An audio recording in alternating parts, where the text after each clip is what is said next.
మతంలో కర్పూరానికి చాలా ప్రాముఖ్యత ఉంది. ఇది ప్రత్యేకంగా శుభ సందర్భాలలో పూజా ఆచారాలలో ఉపయోగించబడుతుంది. ఇది ప్రధానంగా హవాన్ ఆర్తిలలో పవిత్రమైన సుగంధ పదార్థంగా ఉపయోగించబడుతుంది, తద్వారా వాతావరణం సానుకూల శక్తితో నిండి ఉంటుంది. వాస్తు శాస్త్రం ప్రకారం కర్పూరం చాలా ఉపయోగకరమైన పదార్థం అని, ఎందుకంటే కర్పూరం సానుకూల శక్తికి ప్రధాన మూలం.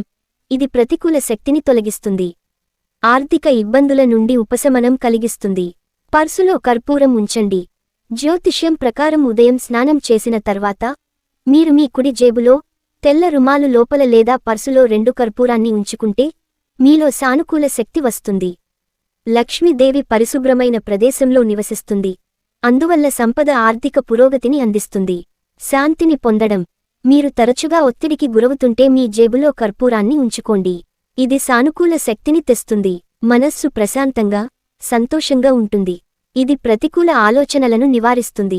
మనస్సు ఎటువంటి ఒత్తిడి లేకుండా ప్రశాంతంగా, సంతోషంగా ఉంటుంది. కుటుంబ కలహాలు. ఇంట్లో భార్యాభర్తల మధ్య గొడవల వాతావరణం ఏర్పడితే సాయంత్రం పూట ఒక్కసారి కర్పూరం జేబులో పెట్టుకుని గదిలో కాల్చండి. ఇది సంబంధాలను మెరుగుపరుస్తుంది, వైవాహిక జీవితాన్ని సంతోషపరుస్తుంది.